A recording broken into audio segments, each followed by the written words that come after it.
எல்லாருக்கும் வணக்கம். John Lewis memory ஸ்கூலுக்கு உங்களை அன்புடன் வரவேற்கிறேன். இன்னைக்கு நாம கெமிஸ்ட்ரியில ஒரு பெரிய டிடெக்டிவ் கதையை பார்க்க போறோம். ஆல்ஃபிரட் வெர்னர் அப்படிங்கிற ஒரு விஞ்ஞானி எப்படி தன்னோட கோஆர்டினேஷன் தியரி மூலமா ஒரு பெரிய புதிரை அவிழ்த்தார்னு பார்க்கலாம் வாங்க. ரொம்பவே சுவாரஸ்யமா இருக்கும்.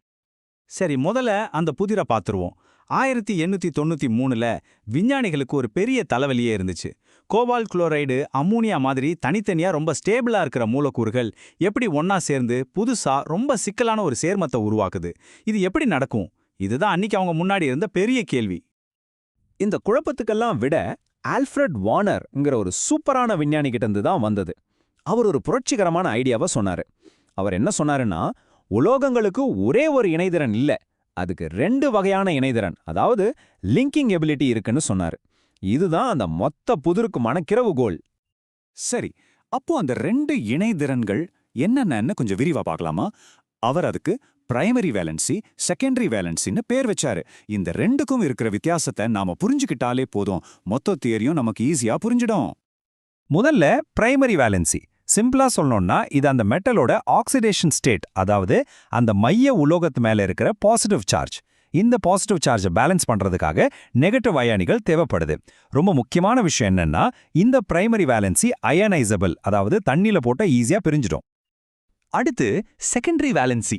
இத கோஆர்டினேஷன் நம்பர்னு சொல்லுவோம். இது ஒரு ஃபிக்ஸட் நம்பர், அதாவது உலோகத்தோட ஒரு குறிப்பிட்ட எண்ணிக்கையிலான பிணைப்புகள் இருக்கும். இது நான் அயனைசபிள், தண்ணியில பிரியாது. எல்லாத்துக்கும் மேல இந்த செகண்டரி வேலன்சி தான் அந்த காம்ப்ளெக்ஸோட ஷேப், அதாவது அதோட வடிவத்தையே முடிவு பண்ணுது. இப்ப இந்த அட்டவணையை பாருங்க. 2க்கும் உள்ள வித்தியாசத்தை ரொம்ப தெளிவா பார்க்கலாம். பிரைமரி வேலன்ஸ்னா ஆக்சிடேஷன் ஸ்டேட், செகண்டரினா கோஆர்டினேஷன் நம்பர்.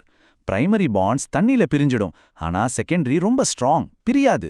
கடைசியா பிரைமரிக்குன்னு ஒரு டைரக்ஷன் கிடையாது, ஆனா செகண்டரிக்கு ஒரு குறிப்பிட்ட டைரக்ஷன் இருக்கு. அதனால தான் அது வடிவத்தையே தீர்மானிக்குது. இந்த வித்தியாசங்கள் தான் வர்னர் தியரியோட ஆணிவேர்.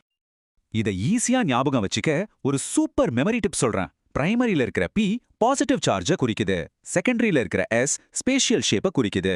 P for primary, P for positive, S for secondary, S for shape. இனிமே மறக்கவே முடியாது இல்லையா? வெறும் தியரியை மட்டும் சொன்னா போதுமா? அதை நிரூபிக்கணும் இல்லையா? வெர்னர் தன்னோட இந்த தியரியை நிரூபிக்க ஒரு அட்டகாசமான எக்ஸ்பெரிமெண்ட்டை எப்படி பயன்படுத்தினாருன்னு இப்ப நாம பார்க்கலாம். அந்த காலத்துல இந்த மாதிரி ஒரு சிக்கலான சேர்மத்தை COCl3.5NH3ன்னு தான் எழுதுவாங்க. இது பார்க்க ஒரு மளிகை சாமான் லிஸ்ட் மாதிரி என்னென்ன பொருள் இருக்குன்னு சொல்லுது, ஆனா அதோட அமைப்பு எப்படி இருக்குன்னு கொஞ்சம் கூட சொல்லல. இப்போ வெர்னருக்கு ஒரு கேள்வி வந்துச்சு. இந்த ஃபார்முலால 3 குளோரைடு அணுக்கள் இருக்கு. இதுல எத்தனை அணுக்கள் உண்மையிலே ஃப்ரீயா இருக்கு, எத்தனை அணுக்கள் வினைபுரிய தயாரா இருக்கு? இதை தான் அவர் கண்டுபிடிக்க கணச்ச விஷயம். அவரோட சோதனை ரொம்ப ரொம்ப சிம்பிள். முதல்ல அந்த காம்ப்ளெக்ஸை தண்ணியில கரைச்சாரு. அடுத்து அதுல சில்வர் நைட்ரேட்டை சேர்த்தாரு.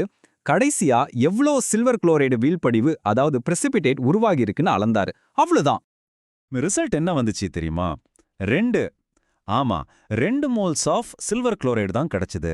இதுக்கு என்ன அர்த்தம்?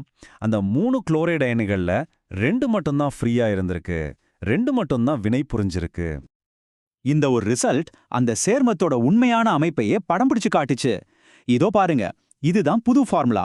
CO NH35Cl Cl2. இந்த ஸ்கொயர் பிராக்கெட்டுக்கு வெளியே இருக்கிற 2 குளோரைடு அயானிகள் தான் அயனைசபிள். உள்ளே இருக்கிற ஒரு குளோரைடு அயோனி கோபால்ட்டோட ஸ்ட்ராங்கா பிணைஞ்சிருக்கு, அது பிரியவே பிரியாது. வெர்னரோட தியரி 100க்கு 100 கரெக்டா ப்ரூவ் ஆயிடுச்சு. இந்த கண்டுபிடிப்பு கெமிஸ்ட்ரியில ஒரு புது உலகத்தையே திறந்து வச்சது.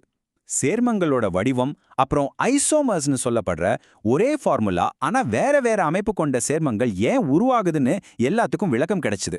இப்போ இந்த தியரியோட தாக்கத்தையும் அதோட சில குறைகளையும் பார்க்கலாம். இந்த தியரியோட மிக முக்கியமான கருத்து இதுதான்: செகண்டரி இணைதிறன்கள் திசை சார்ந்தவை. அதாவது அந்த பிணைப்புகளுக்குன்னு ஒரு குறிப்பிட்ட இடம், ஒரு குறிப்பிட்ட திசை இருக்கு. அதனால தான் வெவ்வேறு அமைப்புகள் சாத்தியமாகுது.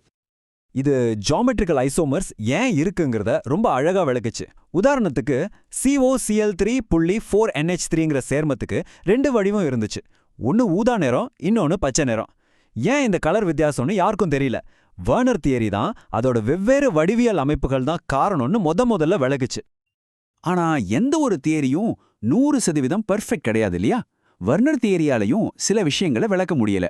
இந்த சேர்மங்களுக்கு ஏன் தனித்துவமான நிறங்கள் வருது, அதோட காந்த பண்புகளுக்கு என்ன காரணம்? இதுக்கெல்லாம் பதில் இந்த தியரியில இல்ல. அறிவியல் பயணம் இப்படிதான், ஒருத்தர் விட்ட இடத்துல இருந்து இன்னொருத்தர் தொடர்வாங்க. சரி, நாம கத்துக்கிட்டதெல்லாம் ஞாபகம் இருக்கான ஒரு சின்ன டெஸ்ட் வச்சுக்கலாமா? ரெடியா? வாங்க ஒரு குவிக் ரீகால் பண்ணிடலாம். முதல் கேள்வி, இன்னைக்கு இருக்கிற வார்த்தைகள்ல பிரைமரி வேலன்சி அப்படிங்கிறது என்ன? யோசிச்சு பாருங்க. நான் ஒரு க்ளூ கொடுத்தனேன். பி ஃபார் சூப்பர், கரெக்டா சொன்னீங்க.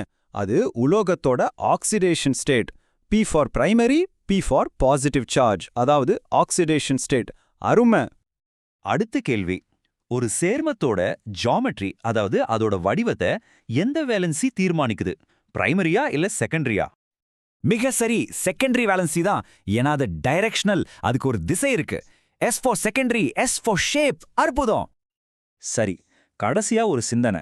1893ல வந்த ஒரு தியரியிலே சில குறைகள் இருக்கும்போது, இன்னைக்கு நாம இதுதான் உண்மை, இதுதான் சரின்னு முழுசா நம்புற அறிவியல் கருத்துக்கள்ல எதிர்காலத்துல எது முழுமையற்றதுன்னு தெரிய வரலாம். யோசிக்க வேண்டிய ஒரு விஷயம் தானே? ஜான் லூயிஸ் மெமரி ஸ்கூல்ல எங்க கூட இணைஞ்சு கத்துக்கிட்டவங்க எல்லாருக்கும் எங்களுடைய மனமார்ந்த நன்றி. நம்ம அடுத்த பாடத்துல சந்திக்கலாம். அது வரைக்கும் கத்துக்கிட்டே இருங்க, சிந்திச்சுக்கிட்டே இருங்க. வணக்கம்.